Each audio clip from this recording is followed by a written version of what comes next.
हिंसा का सबसे घिनौना रूप कोलकाता में डॉक्टर का बलात्कार और हत्या। सरकार को कार्रवाई करने से पहले जनाक्रोश का इंतजार नहीं करना चाहिए। कुछ तकलीफ दूसरों के मुकाबले ज्यादा हद पार करने वाली होती है।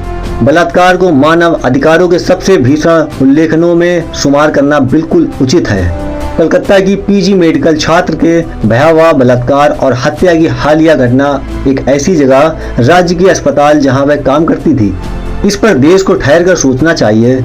जिस दशा और जिन हालात में लाश मिली उसमें किसी तरह की गुंजाइश नहीं है कि यह सबसे घिनौनी और हिंसक हत्या थी। और यह घटना सरकारी मेडिकल कॉलेज अस्पताल के महफूज समझे जाने वाले परिसर में एक हॉल के भीतर हुई।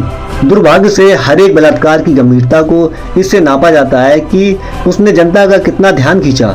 समस्या यहीं पर है। यहाँ तक कि कानून लागू करने वाले अधिकारी भी महिलाओं के खिलाफ अपराधों पर कार्रवाई करने से पहले जनाक्रोश को मापते प्रतीक होते हैं। कलकत्ता कांड इसका एक आदर्श उदाहरण है। मेरी लड़की ने सुसाइड कर दिया है, ये खबर आई है हॉस्पिटल से। मैंने कहा सुसाइड किसने कहा, कैसे?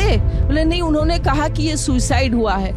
मृतक डॉक्टर के माँ बाप को कथित तौर पर पहले ये बताया गया कि उसने आत्महत्या की है, जो एक सफेद झूठ था, जबकि मौकाए वारदात पर यह किसी की खासकर मेडिकल पेशेवरों की नजर से नहीं बच सका था कि यहाँ वास्तव में भयानक हमला और हत्या हुई है।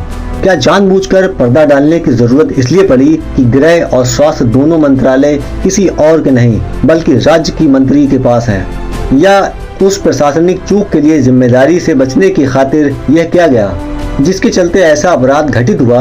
अफसोस की बात है कि सरकार ने तब तक इंतजार करना पसंद किया जब तक कि इस अपराध पर जनाक्रोश को राजनीतिक रूप से रोक पाना नामुमकिन नहीं हो गया।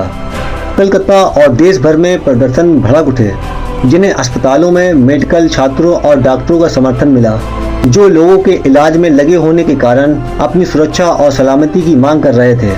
देश में सालों से डॉक्टरों के खिलाफ हिंसा की घटनाएं डॉक्टरों और मरीजों के बीच शांति बिगड़ती रहती है। पिछले साल केरल में मानसिक बीमारी से ग्रस्त एक मरीज द्वारा डॉक्टर वंदना दास की हत्या हालिया इतिहास है, लेकिन कोविड-19 के द्वारा या जब विपरीत स्वास्थ्य परिणाम आते हैं तब डॉक्टरों और नर्सों पर बार बार हमले भी दर्ज हैं। इंडियन मेडिकल एसोसिएशन ने कहा है कि डॉक्टरों के लिए नीरस कामकाजी स्थितियां, काम का अमान्य बोझ और कार्यस्थल पर उत्पीड़न हकीकत है। यहाँ तक कि हिंसा द्वारा मुश्किल बढ़ाए जाने के बिना भी हालात दुश्वार हैं। डॉक्टरों और उनके कार्यस्थल की हिफाजत के लिए कानून लाने के 2019 के प्रस्ताव को छोड़ देना एक चूक थी और अब इसका समाधान किया जाना चाहिए। सबसे अहम है कि राज्य सत्ता को बलात्कार रोकने के लिए अग्र सक्रिय रहकर कदम उठाने चाहिए। इसके लिए उसे सजा के जरिए डर पैदा करना चाहिए। देश एक और डॉक्टर या अस्पताल कर्मी का भरोसा टूटना सहन नहीं कर सकता। जिन्हें जिंदगी बचाने का काम सौंपा गया है, उन्हें अपनी सुरक्षा के लिए डरने की जरूरत नहीं होनी चाहिए।